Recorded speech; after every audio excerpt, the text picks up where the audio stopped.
Alright, guys, we are back. We got the Datamines here for the New Year stuff. Dropped 5 hours ago. Literally, I think it dropped almost right after the live stream, or maybe an hour after that. But I was tired, so I went to bed, so we're going to go ahead and cover this stuff now. Okay, so we have New Year packs and quests for the New Year. So let's see what's up. Okay, $4.99 US, I would imagine, for 16 orbs. Which is a pretty solid deal. You can buy this twice. Like, that's a decent orb to money ratio, but it's not really enough orbs in the long run. Okay, we have 60 orbs for $25, and you're getting a ticket, which I'm pretty sure this ticket is going to be usable on the actual New Year banner itself, so that is good.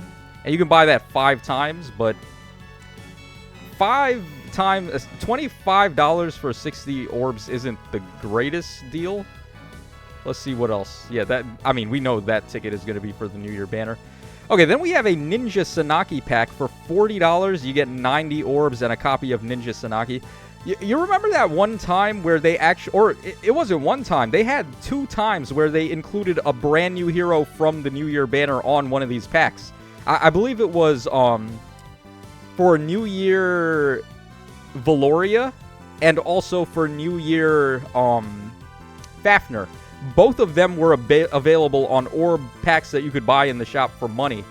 And you could just get them right there. Which, I would love that if they would do that. Like, put the new unit on there. Why not?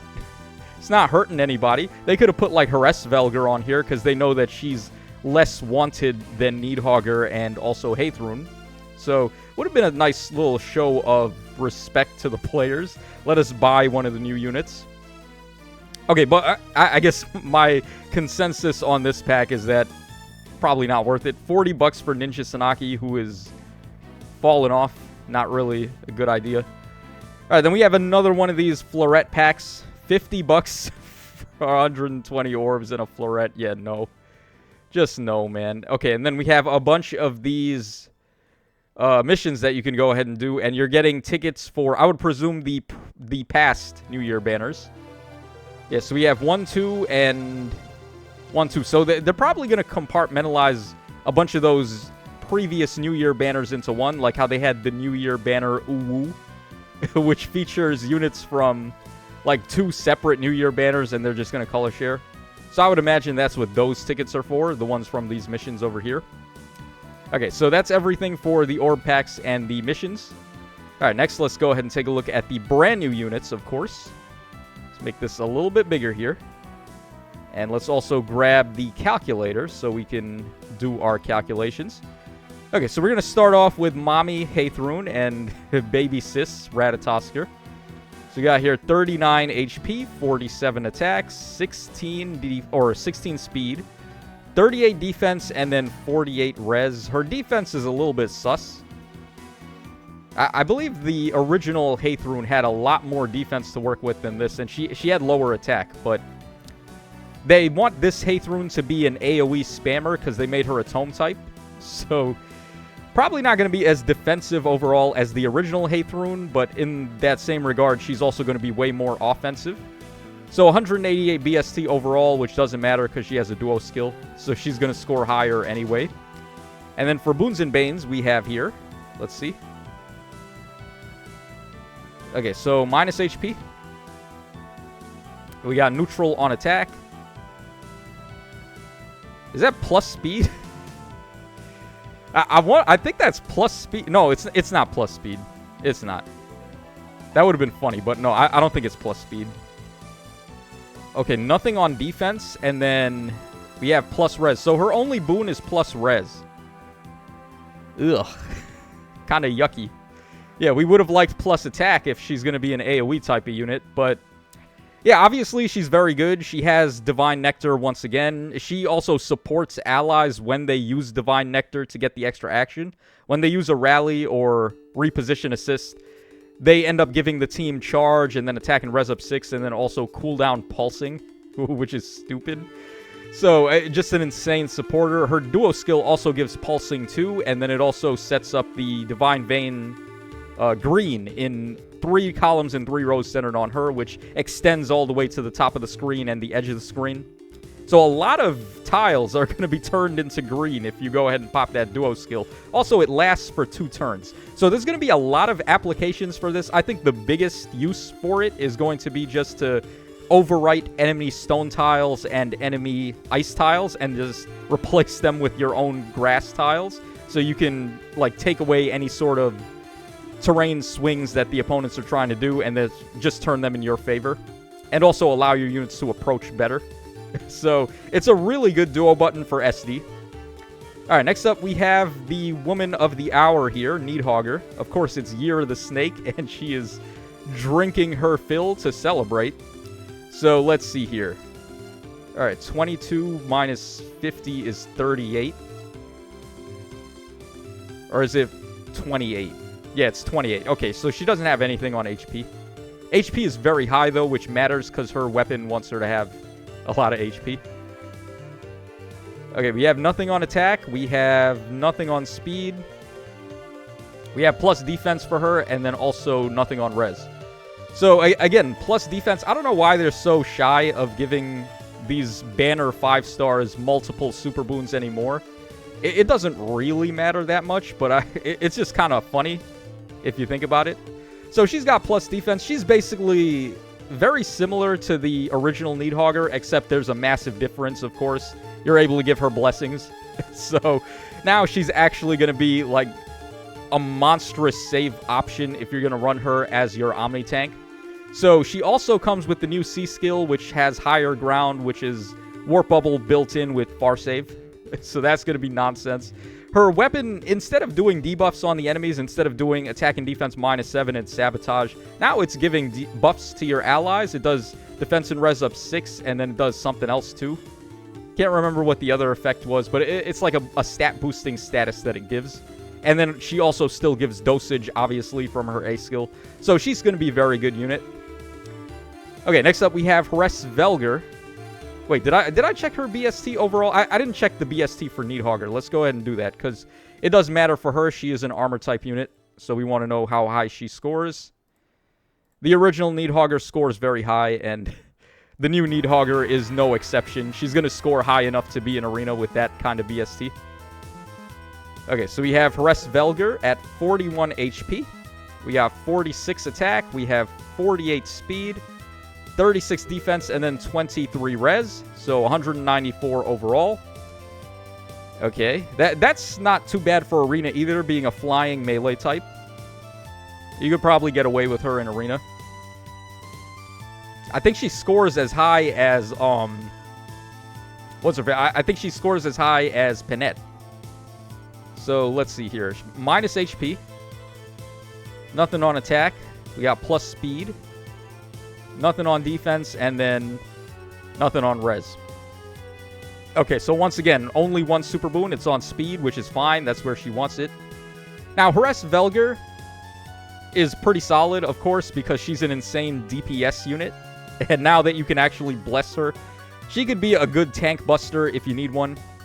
I'm not too sure how she's going to fare against shield fighter melee types, because she doesn't have brave attacking herself.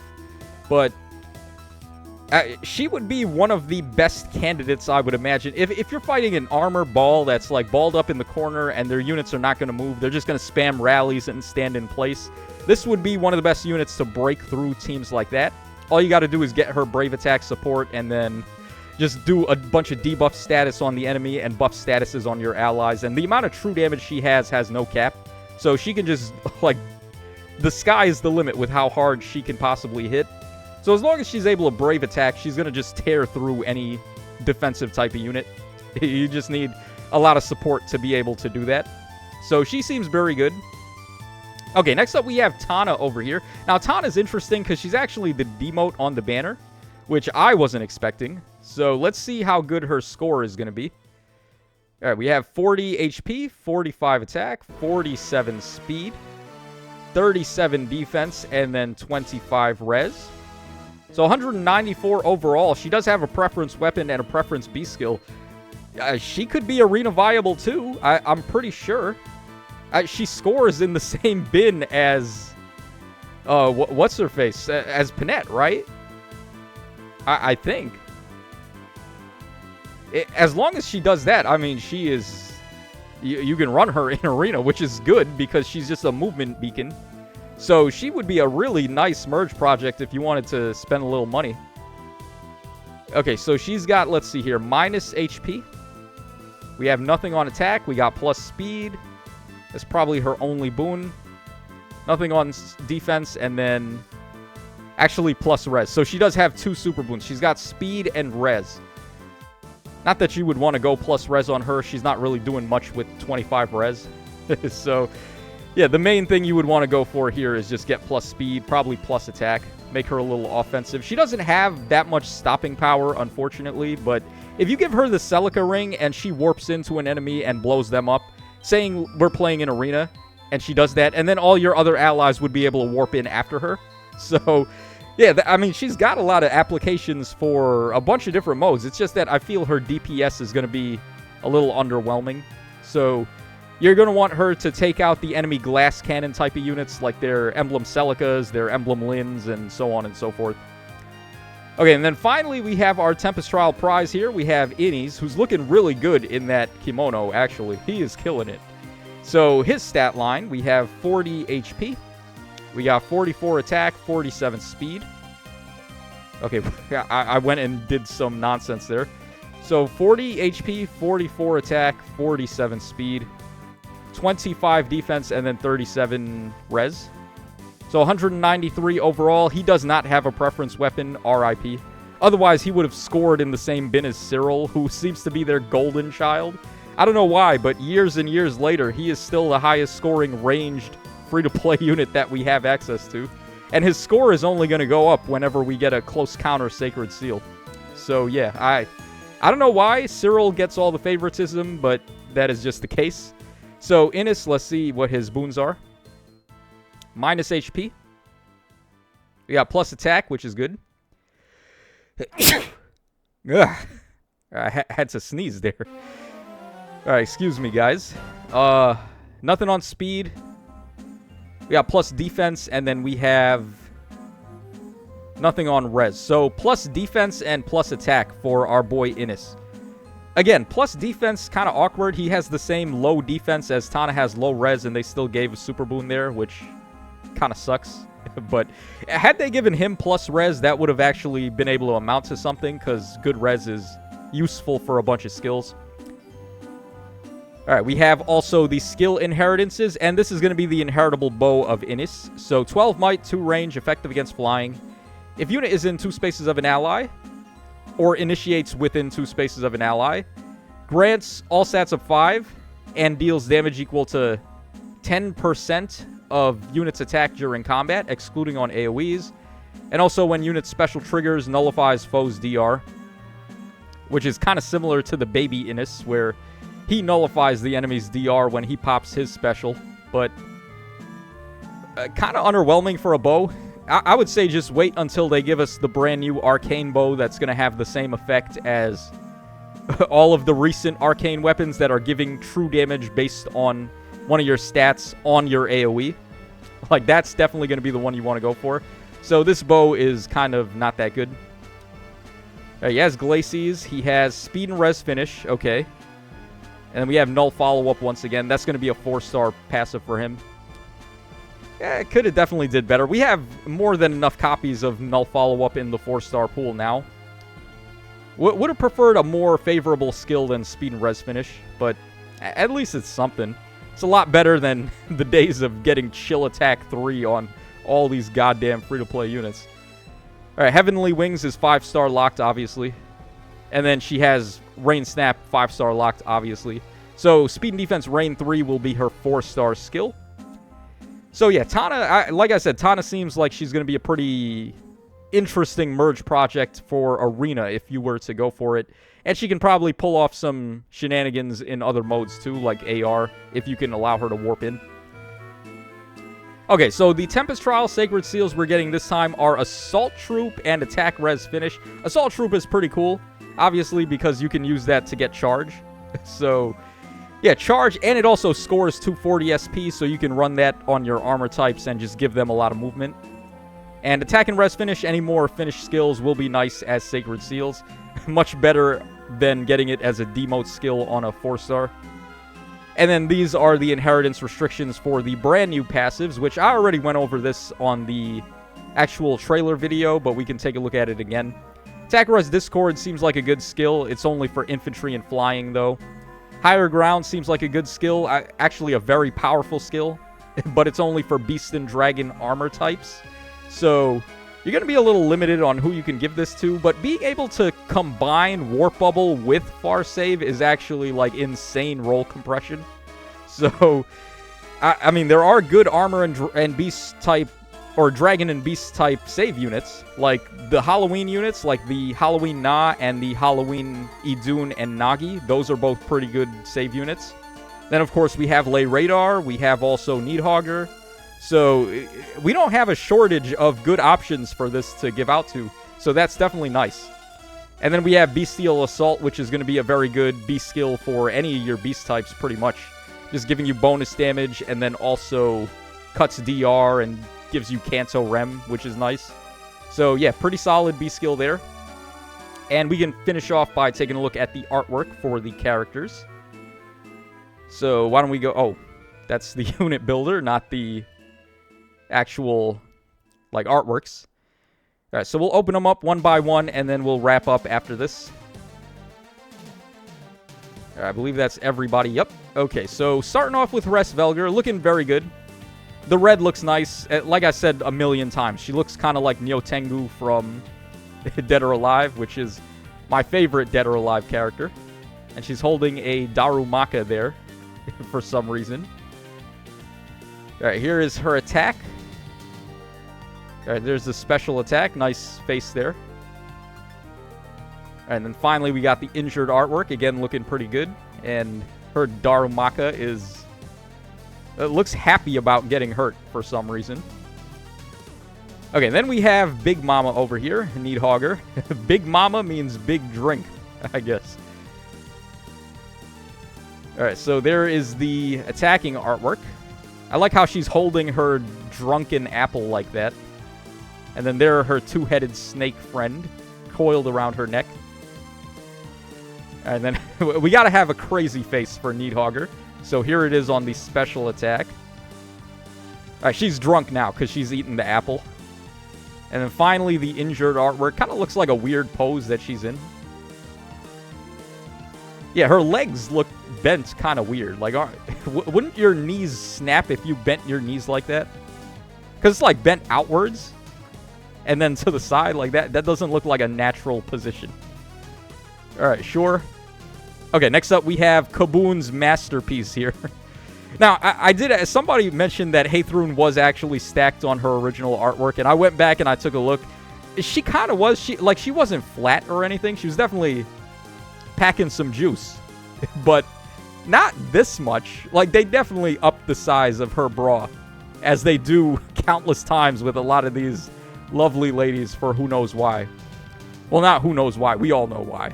But that doesn't stop them from doing it. All right, so Ratatoskr, whatever. Probably my least favorite OC of all time. I do not like her. All right, there is the attacking artwork from them. Funny how they have Ratatoskr in front as if she is the main character of this duo, and she's not. Thank God she isn't. We don't want another copy of her. All right, there is the special attack artwork. They're holding this box. I don't know what the deal is with the box. Is that like a bento? Is there food in there? Actually, it is. Yeah, I can see some food in there. So, for some reason, they've got a bento. They're like delivering bentos to people. All right, and then there is the injured artwork. All right, looking good. All right, next up, we have Innis, who straight up looks like a master class there. He's looking like Benkei in that samurai kimono with the bow. His bow looks gorgeous. That is an awesome-looking weapon. It's got, like, snake skin on it. Holy shit. The boy came with the drip. It's unfortunate. Dude, this looks like a preference weapon. Come on, tell me it doesn't. They did this weapon dirty by not making it a preference weapon. There's no reason not to. All right, there's the special attack. Again, looks really awesome. That's a crazy effect. That's really good. And then finally, the injured artwork from him. And then next up, we have Tana, Cutie Pie Tana. So there's the neutral artwork. We got the regular attack artwork. And then the special attack, we have some cherry blossoms. And some, like, pixelation for some reason in the background. And then finally, the injured artwork. Her shoe is falling off. So I guess she's channeling her inner rune there. Alright, there we go. So that covers us for all the artwork, and that should be just about everything in this Datamines. So let me know your thoughts in the comments section down below. How you guys feeling about the New Year stuff? Are you going to be summoning? If you are, then best of luck to you. I'm probably going to summon as well. Main targets for me would be Nidhogg and Hræsvelgr. So, this is your boy Tacho signing out. Take care, and I will catch y'all again on the flip side.